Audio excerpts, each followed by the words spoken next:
Bonjour. Cette idée d'engagement renouvelé, elle me vient parce que je connais et je travaille avec des couples qui sont ensemble depuis passablement de temps. Et en fait, dans leur histoire, chaque année, ils ont mis en place un rituel qu'ils choisissent eux-mêmes. Un resto, une virée à la montagne, n'importe. Quelque chose qui leur plaît à tous les deux, qui les rapproche. Et quelque chose qui les a rapprochés aussi en début de relation, pour renouveler leurs vœux. Renouveler leurs vœux et s'assurer de l'engagement en fait dans la relation que l'un et l'autre ou l'une et l'autre ont ensemble. Et je trouve ça très beau parce qu'en fait, c'est régulier que j'entends de la part des couples qu'ils n'ont pas le temps pour leur relation.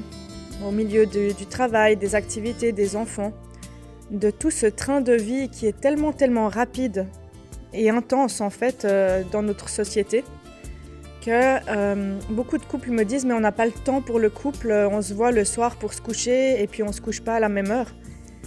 Mais en fait, ce que je leur réponds souvent, et on fait un travail au niveau des territoires relationnels et des territoires de vie. J'ai des outils pour travailler avec ça qui sont spécifiques. Et puis on fait un travail pour mettre aussi cette relation et l'espace de la relation en priorité, comme si la relation était la troisième personne du couple. Et du coup, qu'est-ce que j'y mets dans cet espace ? Si j'y mets jamais de disponibilité ou d'autres choses, ça marche pas. Et si quand je suis avec l'autre, je ramène mon travail parce que je cause tout le temps du travail, ça va pas non plus. Et en fait, je leur dis aussi que si on arrive dans la vie de tous les jours à prendre des rendez-vous pour le médecin, pour le travail, pour les amis, pour les activités, qu'est-ce qui fait qu'on n'arrive pas à prendre rendez-vous pour la relation ? Et là, souvent, les couples me répondent « Oui, mais on veut pas quelque chose de formel, ça doit être spontané. » Mais spontanément, ça ne se fait pas.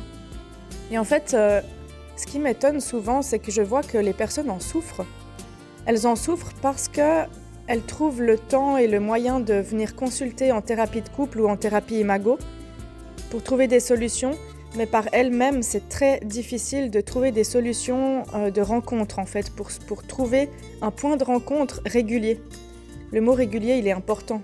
Ça peut être un point de rencontre une fois par semaine ou faire quelque chose de qualité ensemble, en tout cas une fois par mois. Et John Gottman, qui étudie les couples depuis très longtemps, lui, il parlait de 5 heures de qualité par semaine, en tout cas.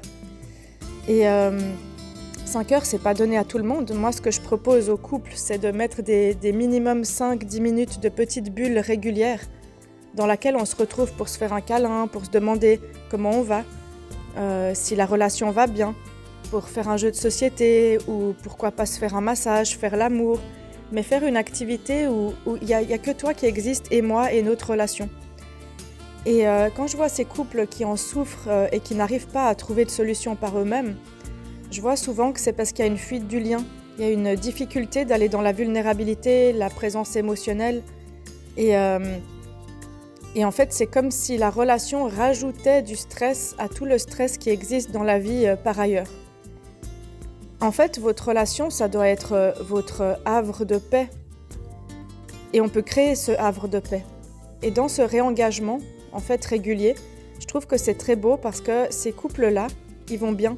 Parce qu'ils se réengagent et ils font un reset de leur parcours. Ils honorent le chemin de croissance qu'ils ont fait ensemble.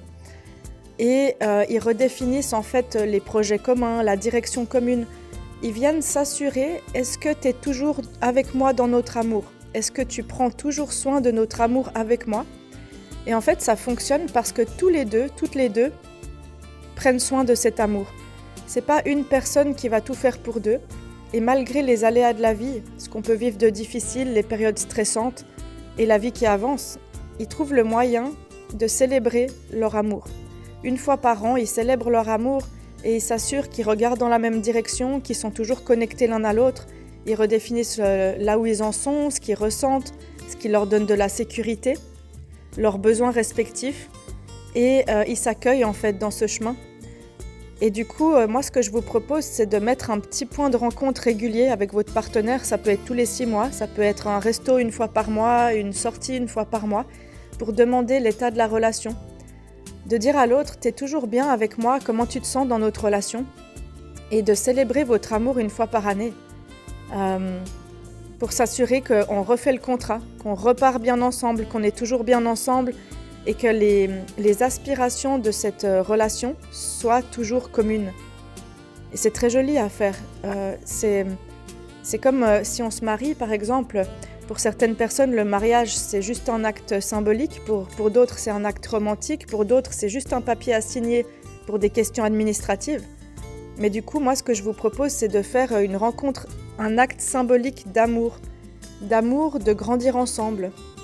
Que cette relation, en fait, on célèbre le fait qu'elle nous fasse évoluer et qu'on évolue ensemble dans une direction où on construit une base de sécurité qui est solide. On construit des souvenirs. Et c'est très joli. Voilà, peut-être que ça vous donne des idées d'inviter votre partenaire à faire ça une fois par an, de recélébrer en fait une célébration d'amour de votre chemin fait ensemble et du chemin à faire ensemble. Merci pour votre écoute, à tout bientôt.